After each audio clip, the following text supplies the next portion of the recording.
Hi, I'm Michele Goodman. I'm the Director of Animal Care here at the Elmwood Park Zoo in Norristown, Pennsylvania. Hello, I'm John Rossi. I'm a touring drummer with a passion for animal conservation. When I'm on the road, I spend as much time as possible visiting zoos, aquariums, and conservation organizations. Now, I want to share those places with you. I'll be talking to keepers, vets, conservationists, anyone who can help me in my mission of connecting my people to animals through their people. Join me on my Rossifari. Hi, hello, how are you? Welcome back to the Rossifari podcast. Y'all, this is an episode that I've been looking forward to recording for a long time. Y'all know I love Elmwood Park Zoo, and I've been going there so many times. We've done so many cool episodes there. I got to get over my fear of tarantulas there. Slash, the best red panda lives there. Just so much good stuff from Elmwood Park Zoo. But there's been one guest that I have been waiting on and hoping to get on, and that is Michele Goodman. Now, Michele is the vet at the zoo. You heard her fancy title at the beginning, but I got to know her just as the veterinarian there, and she does so much amazing work at the zoo that I was just waiting for the right opportunity to get her on. And it turns out the zoo has opened a brand new welcome center, which includes a new commissary and a new veterinary hospital, meaning that she had no choice. She had to come on and talk to me about the new veterinary hospital at the zoo. So we have a really good time with this one. It was so nice to catch up with an old friend and just chat about all the cool new things happening at the zoo. And you may notice this is the second week in a row that we have an episode about, some new stuff going on at a facility, and that's going to continue next week as well. I love being able to bring cool breaking news stuff as interview episodes as zoos continue to expand and grow. It's amazing the work that these facilities do and what goes into creating new places at already incredible facilities to make them even more incredible. I almost said incredibler, but that would be wrong. But yeah, so I'm really excited to have Michele on, and Michelle's not the only one on here because, of course, since she is a veterinarian, I had to bring my wife, Dr. Zoe Rossi, along, and she asks some good questions as well. So it's fun to hear the vets chatting while I just sit in the background wondering, why I didn't go to vet school. No, I'm not. Nobody is wondering that. But hey, before we get to the interview, couple quick things. Make sure you hit subscribe so you don't miss any of these interview episodes or any of my Friday Zoo News episodes. Make sure you're following along on the socials at Rossifari and on TikTok at Rossifari Pod. And don't forget that you can support the podcast for as little as $3 a month by going to patreon.com/Rossifari. So with all of that said, I think it's time. So here is my interview with Michele Goodman of Elmwood Park Zoo.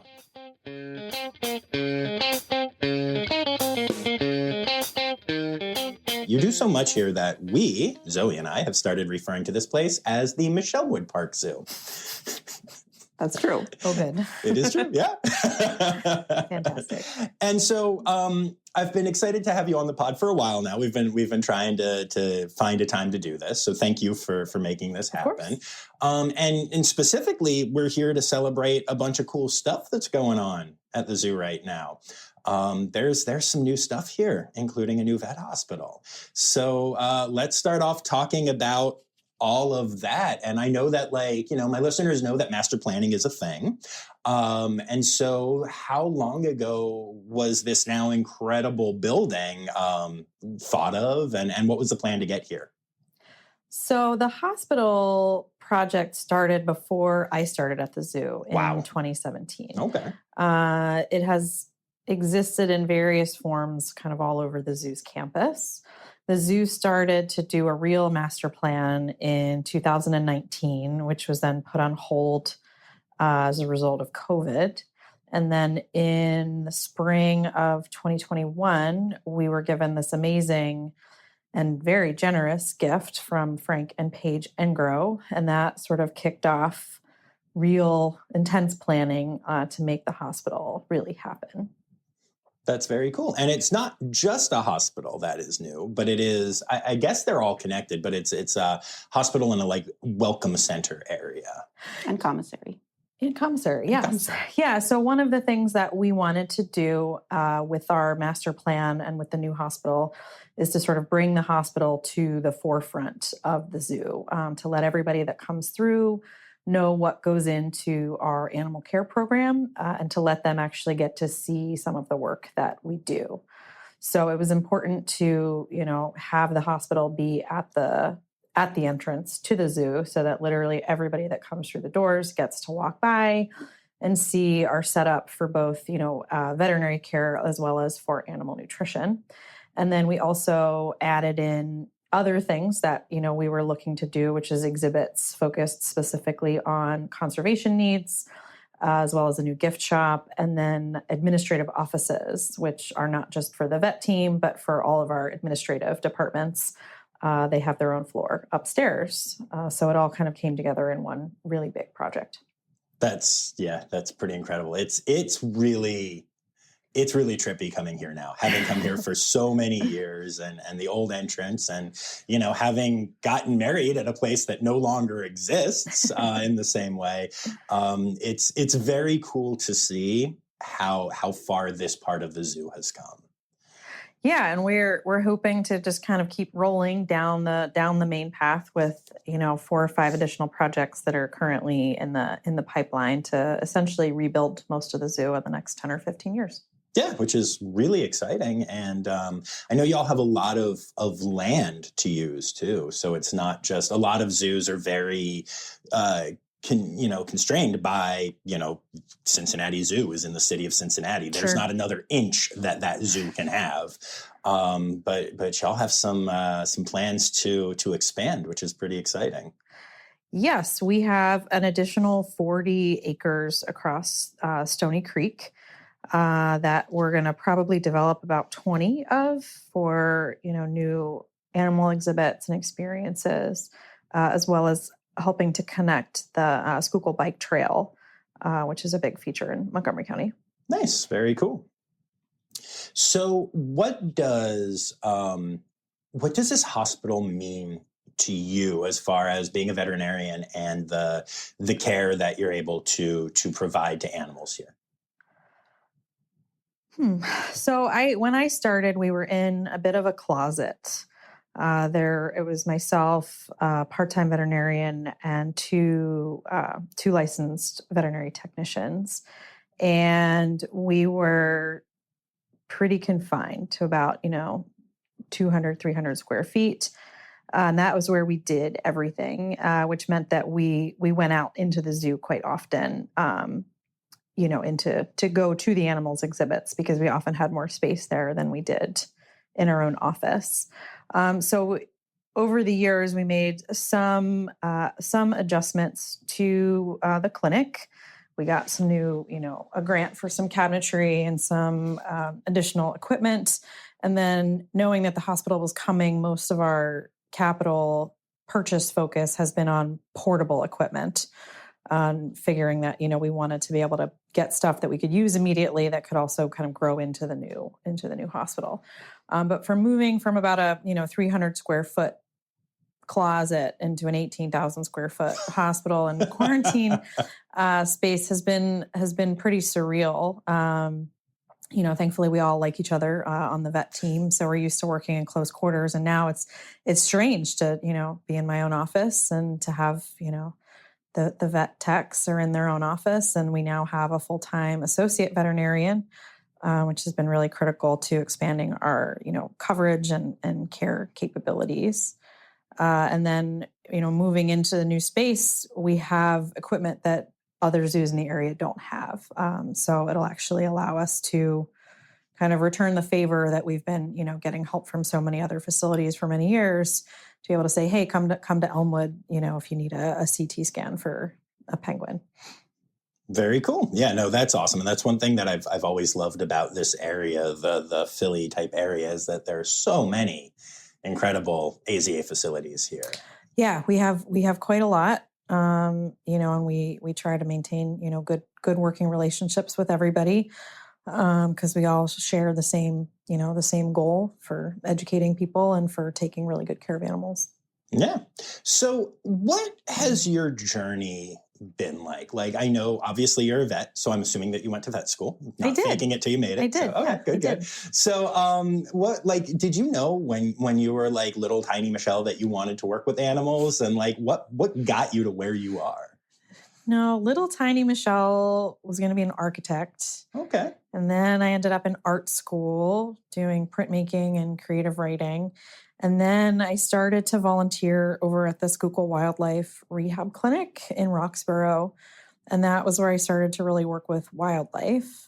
And from there, I had to take some courses to then get back on track for a pre-vet program because art school didn't really cover a lot of those prereqs. Weirdly enough. Yeah, it was interesting. And then I met my husband and moved to Connecticut for a couple of years to do a master's degree while I worked at a captive breeding facility for mostly waterfowl.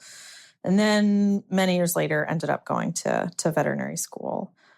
So before that, I did a lot of work with native wildlife, mostly birds.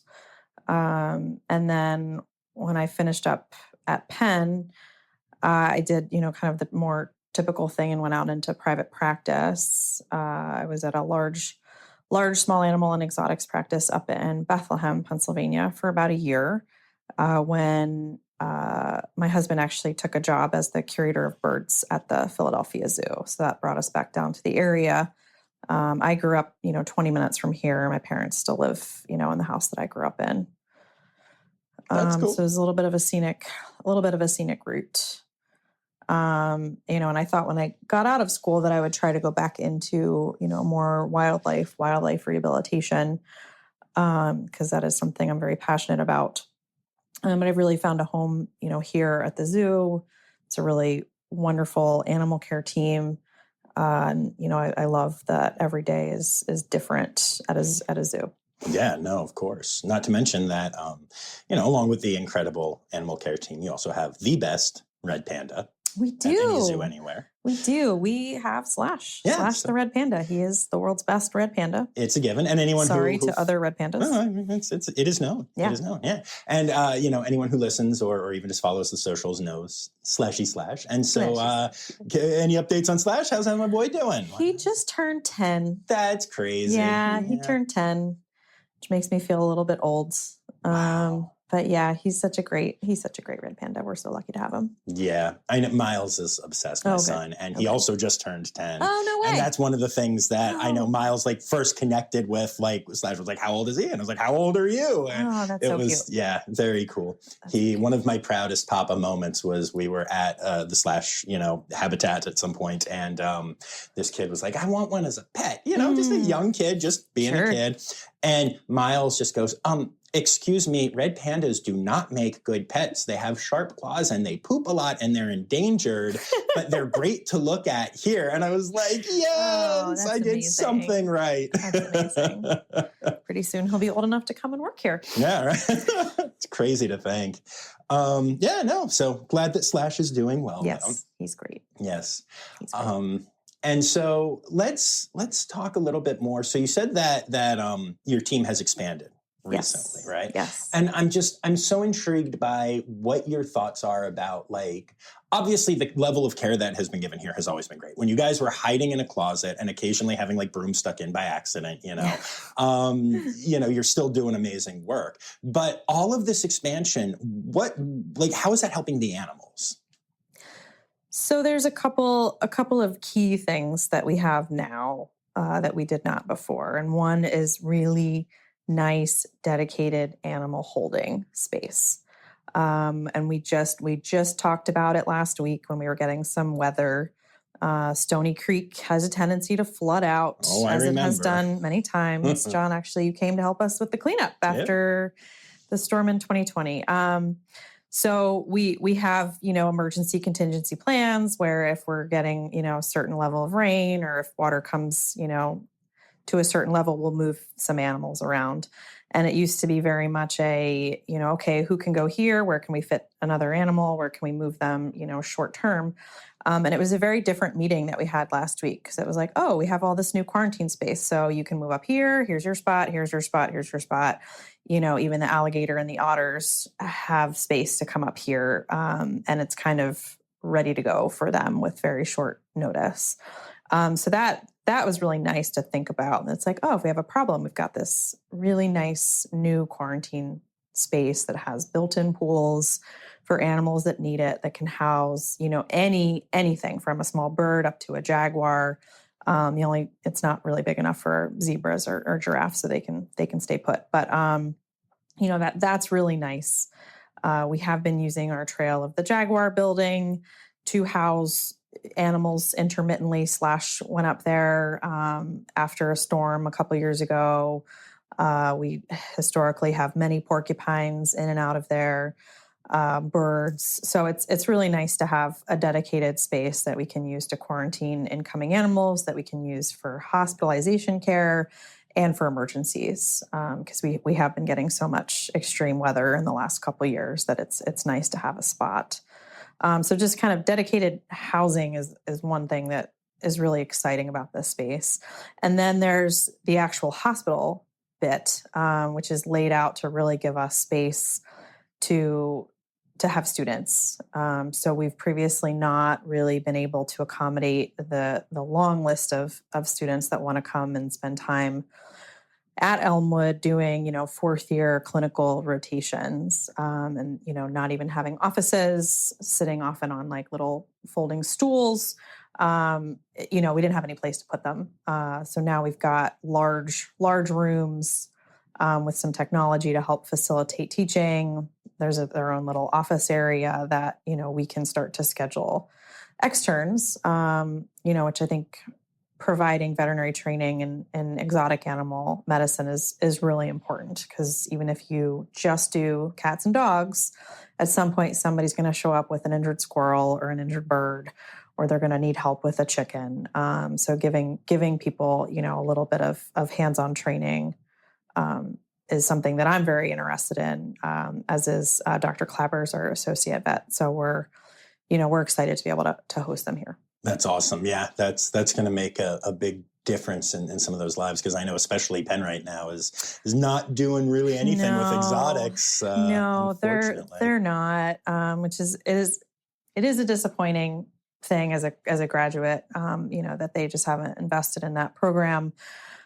We've been working with their anesthesia residents for the last 3 or 4 years, because they also need exotic animal training to sit for boards.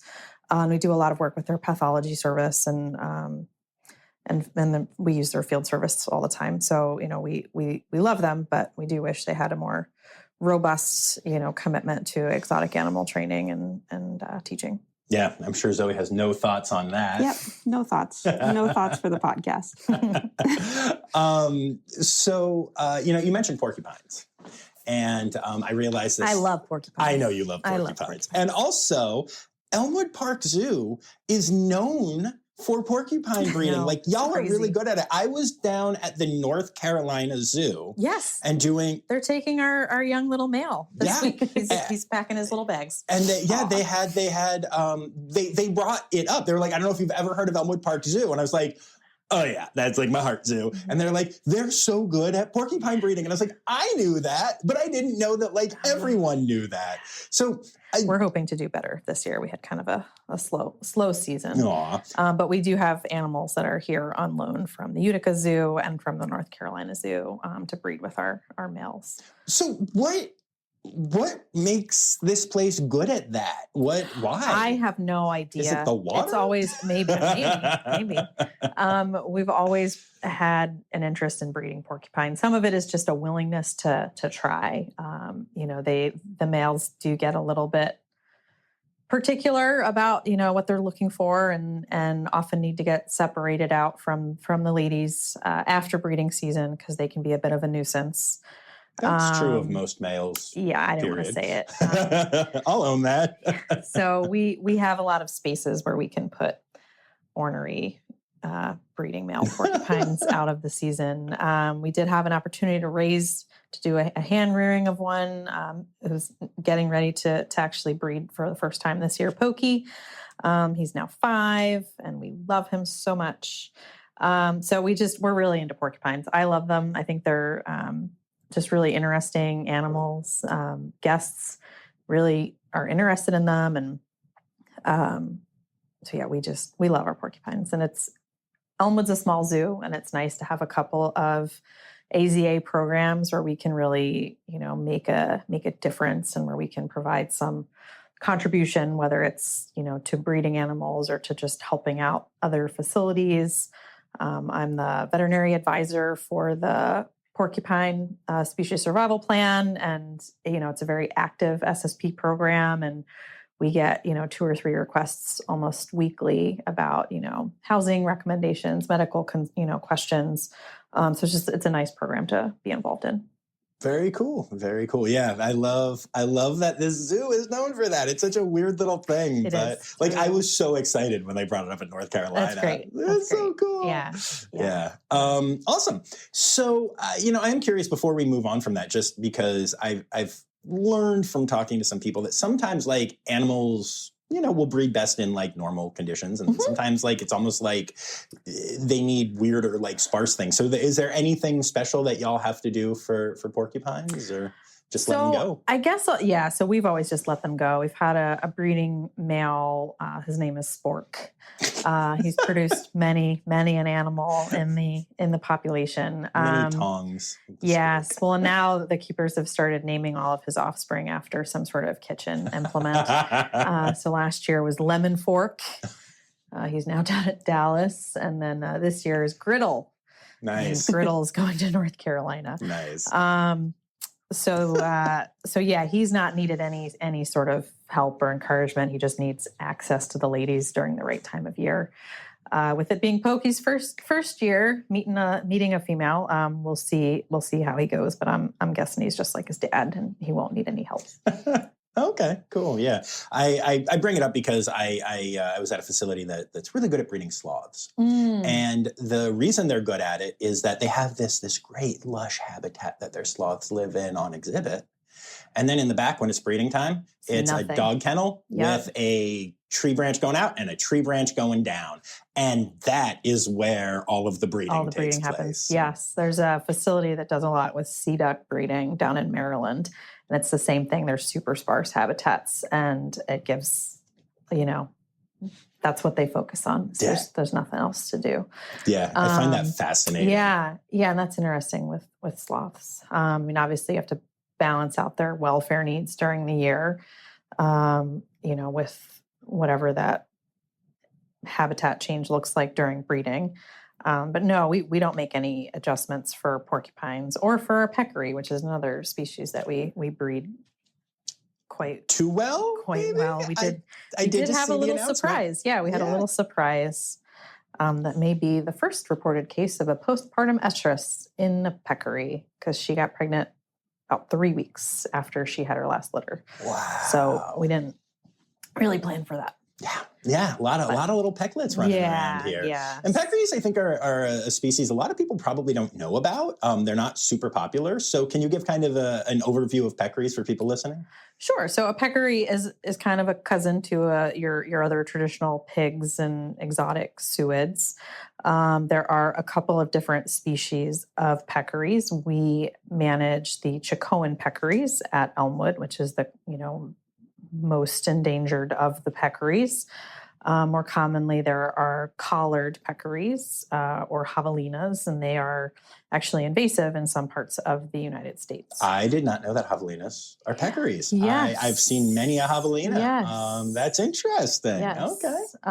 So the Chicoans are are struggling. Their population is struggling. There are some conservation groups down in South America that are, trying to establish some captive propagation and release procedures. But we view the population in AZA zoos as kind of an assurance population that, should genetics ever be needed, we may be in a position to provide animals.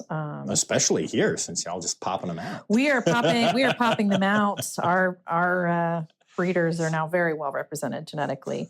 But it's another really good AZA program. It's very well managed, and we work closely with the Beardsley Zoo up in Connecticut. Love them. We just sent them up our male a couple months ago, thinking that he had not yet bred the female again, but turns out he did. And hopefully they'll be having some offspring soon.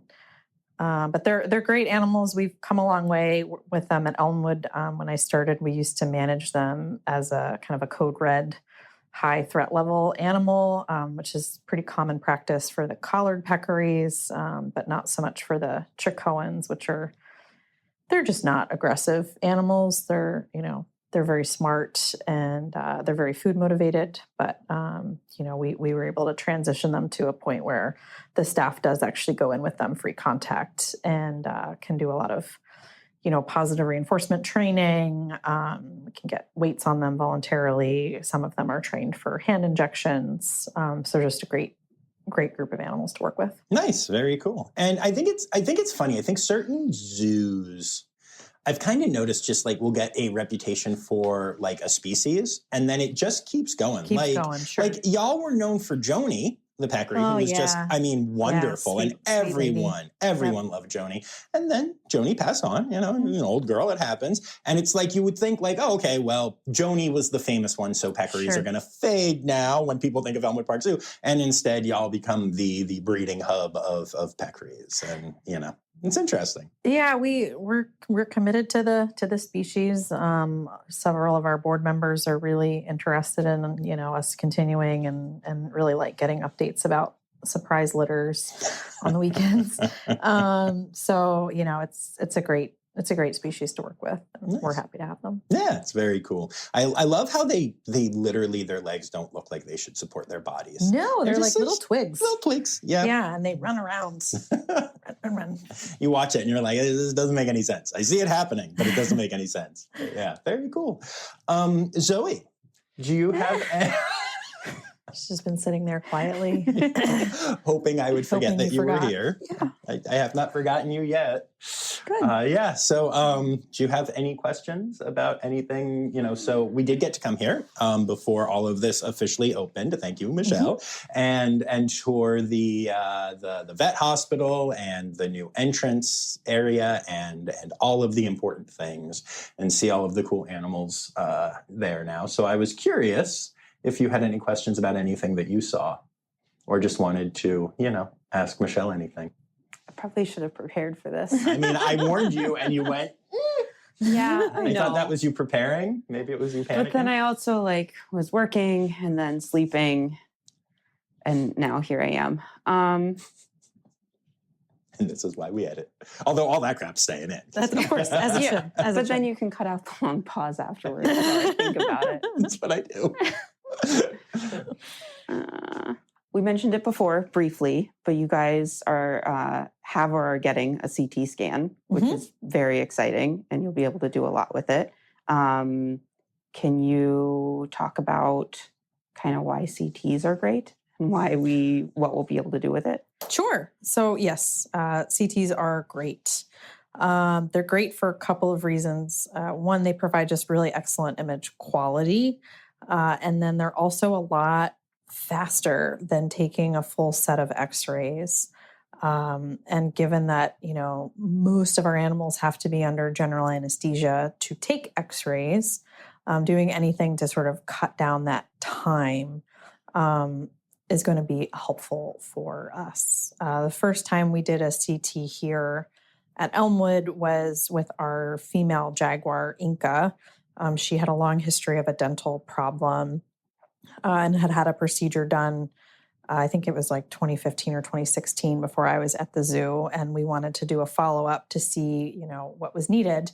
And the dentist that we were working with out of Chadsford, he actually brought a portable CT that some very nice person brought on a trailer, and we just sort of wheeled it in. And we were able to scan her whole head in less than 2 minutes, whereas taking a set of dental radiographs would have taken at least 20. And then she ended up needing to have one of her canines extracted. And so her total anesthesia time was almost 5 hours. So adding any time to that, just for imaging is something we would want to try to avoid. And then it just gives you information that an x-ray can't on, spinal conditions, age-related changes. It's much more sensitive for picking up, tumors and other types of cancers or masses. That we're really looking forward to it. It's just a lot more sensitive. X-ray still has a good place and will still be something we use regularly. But this kind of 3D image that you can get from a CT has already been very helpful in just the few cases we've done with it so far. Mm-hmm. And you brought up working with a dentist and bringing them in. There's a lot of collaboration in zoo medicine in general with specialists like that. Do you think that having kind of the new hospital and new space will allow you to do more with that, with bringing people in and helping with the animals here? Because they can fit in the room. Yes, absolutely. Yeah, so they can fit in the room. They can bring friends who can also fit.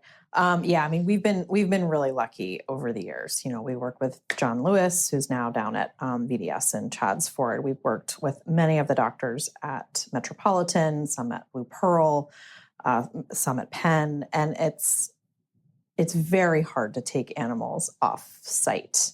When we need to take a screech owl to the ophthalmologist, that's not a huge deal. But when we need to take a big animal off-site or a potentially dangerous animal, where they have to be under anesthesia to just move them, being able to bring the specialists to us is something that, we're really looking forward to being able to do more. We rely on surgeons, we rely on oncologists, we rely on ophthalmologists, dentists, small and large animal specialists, anesthesiologists. So having the focus of the care being actually at Elmwood, it's better for animals because it'll shorten their overall anesthesia or treatment times. It's safer because we don't have to move them off site. And then it'll allow our guests to be able to actually watch what goes into the care that they get. So I'm very excited to, now it should really just be kind of MRI-based activities that we need to take animals off site for, which thankfully are few and far between. Yeah. Cool. I think I should get a CT while I'm here. My back hurts. Yeah. Probably want to now that you're on display, I can never do that legally. That's just not a thing. Not a thing. But in theory, sure, it is for humans. So that's really funny. Crap, something you said just triggered a question in me, and then I made a dumb joke instead. I'm good at Was doing it about the hospital being open to the public and Yes. people watching her do stuff? Well done. Do you want to ask that one, or do you want me to ask it? How do you feel about the hospital being open to the public so people can watch you do stuff? Ooh. So I don't mind at all. We did a couple, since our hospital, as I've mentioned, was a tiny closet. We've never brought a jaguar into our old clinic because the table wasn't big enough. So there's really no point. So at least since I have been at the zoo, we've been doing all of our jaguar exams up in the jaguar building. And we did a handful of exams on both, Inca and Zion jaguar and on our 2 cougars when we had them in the day room, which is viewable by the public. We did a couple procedures during COVID, so the zoo was closed, so you couldn't see it. But we did do some test procedures, just kind of making sure that we were capable of existing under those conditions. Mm-hmm. And it's really amazing how quickly you're not bothered by people. For me, the most important thing is if we're doing something that is sensitive, that we have a member of our interactive team out there to talk to guests about it. We do have some audio capabilities in the new space that will probably roll out, next year, where we could do, kind of presentation style things. But I really want to make sure that our whole team gets fully into the space, that we get comfortable, and that our focus continues to be animal care, and that the educational bits are just kind of nice features, but will never, take precedent over actual animal care. But no, I think we'll get used to it very quickly. and just having the commissary be open and operational for the last couple of weeks, even the commissary team is like, oh yeah, it's so cool. People just seem really into what we're doing and they want to watch and they wave and they smile. So I think it's a really important way to engage with the people that come here, not just about our zoo, but about zoos in general. One thing that surprised me is doing, some of the volunteer work that I do at Aquarium of Niagara. I'm on a stage, or I'm in front of a large, group of people, and I'm quite used to being on stage, sure. obviously. But which actually I think makes it more surprising, not just that I'm comfortable with it, but that I don't even realize the people are there when I'm doing animal stuff and focus on the animals.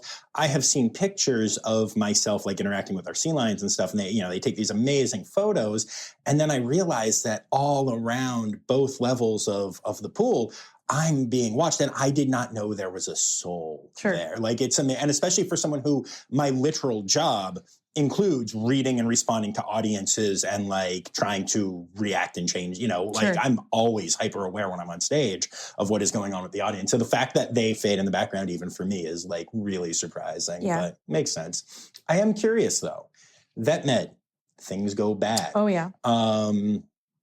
Is there a limit? Is there a level? If you're doing a standard procedure and something starts to go wrong, can you drop curtains, or is it all going to be public? No, we have shades. We are hoping to not actually need to use them. It's more of a contingency for just the staff. We do occasionally have things that, during an exam, we discover a really big problem, that warrants euthanasia. And it's important that the staff have time to react to that in the moment, and that they can have, whatever time they need to say goodbye and to grieve and to not feel like they are on display. If something happens and, blood squirts up on the ceiling, like that is part of our daily operation. And, these are wild animals that we work with. We don't have the benefit of getting, pre-anesthetic blood work like you do with your cat or your dog before you, take them in for surgery. So we do often find things that we didn't know about going in. That's part of why we do routine care for them, is to, develop a better understanding of their health over periods of time. But, surprises are going to come up. Having that, paid staff member on our interactive team that can sort of troubleshoot with guests and explain what they're seeing, is important. But I guess we won't really know until we have our first situation arise, to know how quickly I will run over there and hit those shades. Fair. But I mean, we will probably do things that just have the shades closed, because it's more important that we're providing the care and that, the staff have the support that they need, then guests can see what's going on. But some of that will be a learning opportunity for us. Yeah, that makes sense. That's cool. You have been here since, what'd you say, 2019? 2017. 2017. Okay. 7 years. I'm a good listener. Okay. 7 so years. 7 years. And I feel like in 7 years, I mean, we kind of made the joke that this is Michelmwood Park Zoo. And obviously... It's so funny. I haven't heard that. Now I want some sort of t-shirt. Yes, obviously. But, my boss will be thrilled. I was going to say, but amazing team here. And it's all, I know that. Everyone knows that. But you do have a rather large role here. Like, you're not just the veterinarian, but as you mentioned, you're in charge of all of the animal-y stuff. So you have keepers under you and, education and all that stuff as well. What was how did that happen? And how did you grow into all of that? And has it been graceful, or has there been some growing pains? There's growing pains each and every day. So I started as a part-time veterinarian here, really just to provide some coverage, particularly with bird things, because I am a bird person at heart. Bird nerd. And then I was the zoo's first full-time veterinarian, and was the only veterinarian up until December 2023 when Colleen was hired. And being a solo veterinarian is not something that people generally want to do, because you are on call 24/7, kind of no matter what you're going in to deal with whatever the problem was. And it's just not conducive to a good quality of life for veterinarians, which is why fewer and fewer of them want to be solo vets. So I wanted to move into, a position that allowed me to still do veterinary things because I do like that, but to also encourage the zoo to hire a full-time clinical vet so that there would be more than one of us with the word, doctor in her name that could balance out each other's, personal lives a little bit. And then during COVID, the zoo made a number of staff changes, and one of them was, moving me into a curatorial position, for which I didn't have a lot of experience with. I'd done some work at a captive facility, where we were breeding a lot of endangered species. But I actually really liked it. I really like working more closely with the keepers. Their input is really essential to making decisions about habitats and animal introductions and care and welfare. And then it just sort of evolved from there. And then kind of the missing piece was the education department. And as we are looking to grow and expand, I think having a structure that provides redundancy is just important for people to have a work-life balance. So, ultimately, we will end up with, hopefully at least one more veterinarian, some sort of general curatorial collection manager type and a director of education. But I'll be there to balance out those positions so that those individuals can actually take time off and so that I can take time off. And then knowing where the zoo is with our master plan, a big part of my job right now is actually project management, is, making sure that we're building things in a way that makes sense for, our current facility as well as where we want to go in the future.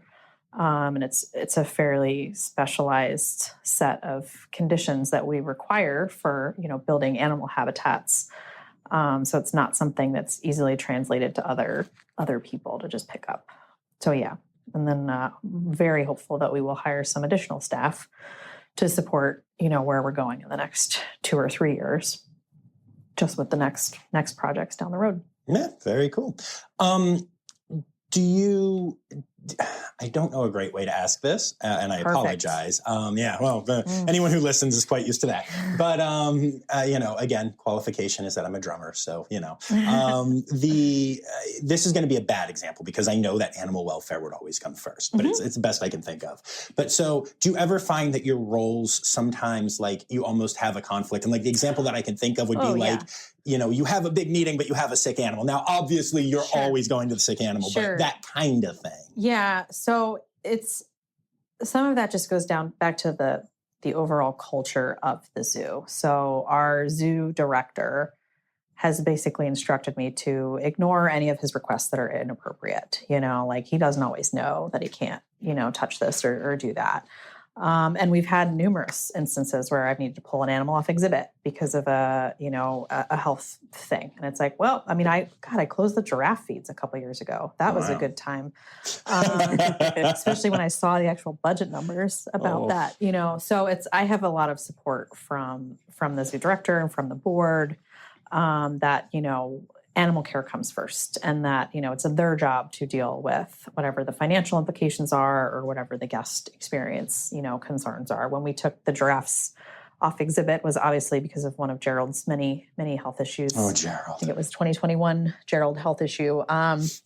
They had to be in the barn for probably 2 weeks, and we had guests, write get well cards for Gerald because we wouldn't split the herd up to put 2 outside for feeds and to keep him in the barn by himself. And it's easy to make those decisions when people are supportive. Right. So we have surprise baby peccaries. Yay! I'm going to close the path for a week. Sorry, just to give them some space to get used to their new situation. In theory, there could be a lot of conflicts, but I feel like I can still be the veterinarian and that, the other aspects will just be supported by others on the team. That's awesome. I really like Al. He's a good guy. I've met him a bunch of times now, and I've always felt like the zoo was in good hands. Yes. Not just his, the whole leadership team, but in particular, I remember like when I was here during the flood and stuff, like he was just very hands-on and very helpful and thanking everyone. And just, you don't get that a lot, especially in moments of, problems. Sure. It's a lot easier to afterwards be like, great job, guys. Sure. But it was very noticeable to me. Yeah. A lot of our leadership team have been in animal exhibits, clearing snow, dealing with mud or floods or down trees. We have a very hands-on team, which is great. Yeah, that is really, really cool. And then I think it is time for our last two. So is there a conservation organization you'd like to give a shout out to? Yes. Completely just, Today, I would like to give a shout out to the Chaco Center for Conservation and Research, CCCI. They do a lot of really great work that benefits Chaco and peccaries. Nice. Very cool. And then it is time. It's time now, don't you know? We've come to the end of the show. But there's one tale left to go. You're gonna laugh and say, oh no. It's time for the Rossifari poop story. Well, today's story doesn't actually involve poop, but it was when I was doing a lot of wildlife rehabilitation. I was volunteering for a facility down in Delaware, and they had a bunch of frostbitten pelicans come in that needed care. So I went down to help with that. I'd never worked with pelicans before, but had done a lot of, supportive care for different types of birds. So I figured it wouldn't be that much different. And when you tube feed a pelican, you have to really shove your whole arm inside their pouch to get past the glottis to make sure that they don't accidentally aspirate on the food. And after doing that, like 20 or 30 times, I remember getting in my car at the end of my shift and just not being able to handle what the smell was. And then I realized that it was me. Yeah, I could see that being pelicans. Gross. Pelicans are weird weird animals. So it was a great time. Had a great time. I love it. I also like that all of the animals that we spoke about today start with the letter P. Interesting. Yeah, porcupines, panda, peccary, pelicans. Yeah. My daughter's name is Phoebe. Wow, I'm noticing a trend here. Interesting. All right, I'll have to think about that. Well, thank you for taking the time to do this. Thank you very much, John and Zoe, for coming to visit. Yay!